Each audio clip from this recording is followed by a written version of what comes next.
depuis le 1er juillet, repris la direction d'une petite société d'une centaine de personnes qui est active dans les médias en ligne et dans toute une série de pays européens. C'est une société qui a été gérée pendant de nombreuses années de façon très autocratique.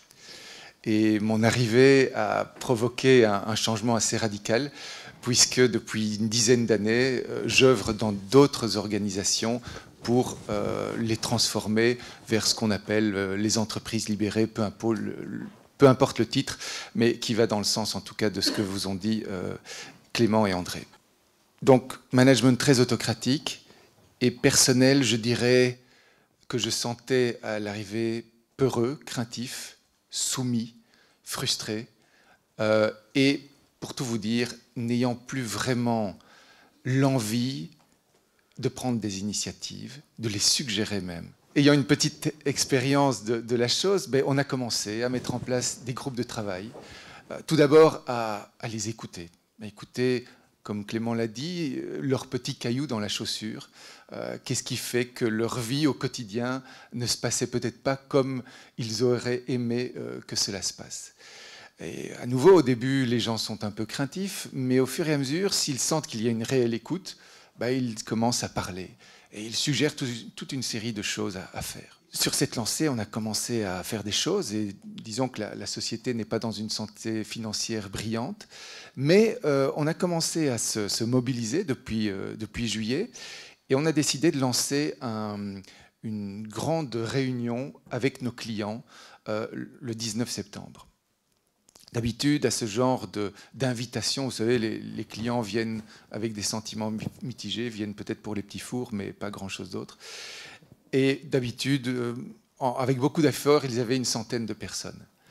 Et là, on a eu 360 clients qui sont venus. C'était un record absolu. Et j'ai demandé à mes collaborateurs, mais comment est-ce que vous expliquez ça? Oh, mais c'est très simple. Pour la première fois, nous avons eu la permission de faire ce que nous pensions être juste pour nos clients. Et ça, c'était magique. Parce qu'en fait, effectivement, j'avais fait très peu de choses. Et il faut vous dire, moi, je suis là depuis très peu de temps, depuis le 1er juillet. Donc, je n'ai pratiquement rien fait. Simplement, je leur ai permis de faire ce qu'ils pensaient être juste. Et ils se sont donnés à fond.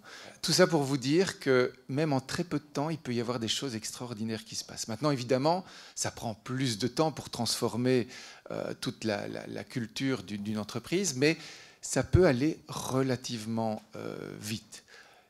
Malgré tout, et André l'a dit, il y a des angoisses, il y a des anxiétés de part et d'autre, mais si l'on en parle, si tout le monde sent qu'il peut, je vais dire, contribuer positivement à la dynamique, ça contente.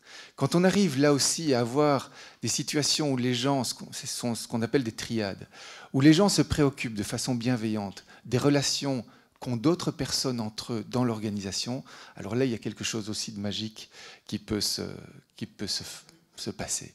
Et je pense que c'est ce qui est en train de se passer au sein de notre organisation. Alors, ça, c'est une petite organisation, et c'est peut-être aussi pour ça que ça va relativement vite.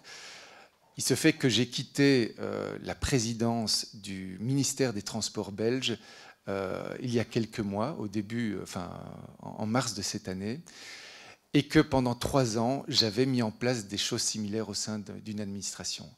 Et cela fait écho à une question qui a été posée tout à l'heure.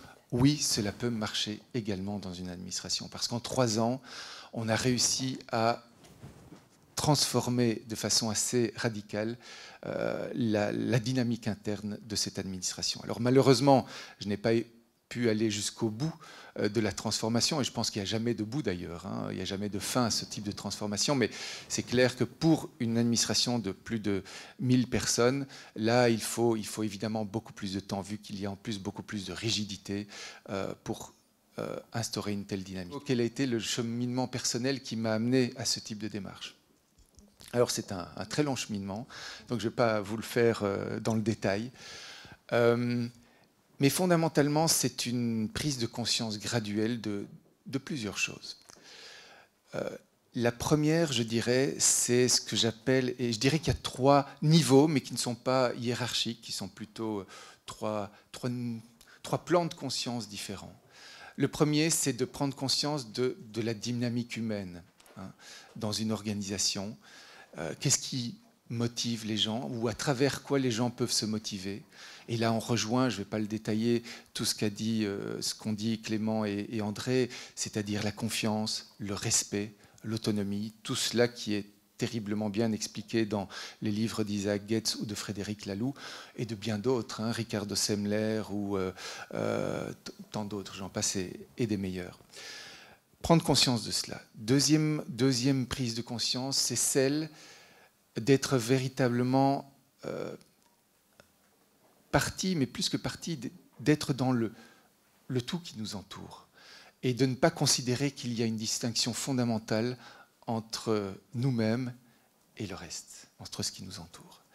J'y reviendrai après, mais c'est très important parce que toutes ces dynamiques qu'ont évoquées, je pense, Kevin avant et son collègue sur l'importance d'intégrer toutes les parties prenantes, etc., pour moi, en tout cas d'un point de vue personnel, ça n'a vraiment pu devenir une réalité que quand je me suis rendu compte d'une chose très simple et pourtant essentielle, c'est que pour moi, la nature est infinie dans le tout et dans l'espace, et que le corollaire de cela, c'est que je suis le tout. Je ne suis pas simplement une partie distincte du tout, mais je suis dans ce tout. Et je suis ce tout également. Voilà. Je ne sais pas si je m'exprime correctement ou clairement, mais je pense que c'est fondamental pour commencer à se dire, mais ce que je fais aux autres, c'est ce que je fais à moi, quoi que je fasse. Et donc on peut alors rentrer dans une dynamique qui, à mon avis, vis-à-vis de la nature, et la nature qui nous entoure, hein, vis-à-vis des autres, vis-à-vis des entreprises concurrentes, etc., d'avoir une toute autre dynamique. Ça, c'est la deuxième chose très importante. La troisième, c'est ce que je dirais la conscience du but que l'on poursuit. Et que une entreprise, évidemment, elle doit faire du profit. Comme le dit Jean-François Zobrist, c'est comme respirer pour une entreprise que de faire du profit. Mais on ne vit pas pour respirer, on respire pour vivre. Et donc on ne fait pas du profit parce que c'est un but en soi. On fait du profit parce que c'est nécessaire pour que l'entreprise fonctionne et puisse perdurer. Le but, il est autre. Et le but, c'est de contribuer positivement à la société dans laquelle nous opérons. C'est donc être dans une posture où on laisse émerger les initiatives des autres et où on les porte, on les stimule, on les aide à le faire, à avoir confiance à le faire, à avoir l'autonomie pour le faire, à avoir l'envie de prendre ces initiatives. Et donc, on est dans ce paradoxe où, effectivement, pour pouvoir arriver à laisser cela émerger, il faut faire beaucoup de travail sur soi. Pour moi, ça a été de se libérer d'abord de la notion de responsabilité. Pourquoi ? Parce que être manager, c'est se sentir responsable, responsable des autres, responsable des résultats, etc. Et je pense que cette responsabilité, elle est évidemment importante.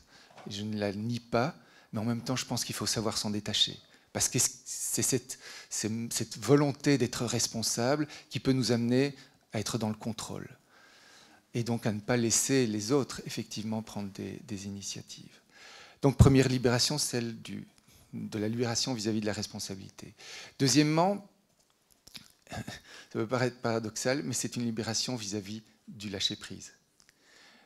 C'est-à-dire que, effectivement, je vous l'ai dit, pour rentrer dans cette dynamique, il faut se retirer, il faut laisser les autres prendre l'initiative, mais il ne faudrait pas non plus que ça devienne, si vous voulez, une volonté que de lâcher prise. Parce que si on est dans la volonté du lâcher prise, on n'est déjà plus dans le lâcher prise.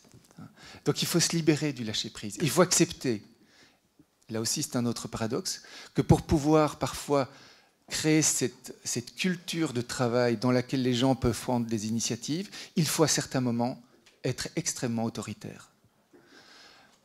Éventuellement, pour rassurer dans certains moments les gens de certaines choses. Donc, mais il faut savoir justement quand on est dans le retrait et quand on est dans la prise de décision qui est nécessaire pour calmer, je vais dire, des moments de panique de la part du personnel, etc. Mais évidemment, le faire le moins possible. mais le faire quand il le faut, et ne pas être honteux ou ne pas se sentir mal de le faire.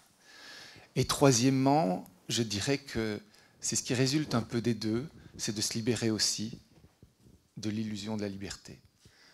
Parce que finalement, on n'est pas libre, on est conditionné par énormément de choses, et même si l'on veut être libre, eh bien, on est quand même rattrapé par nos conditionnements, et c'est tout simplement accepter cela, et en être même heureux.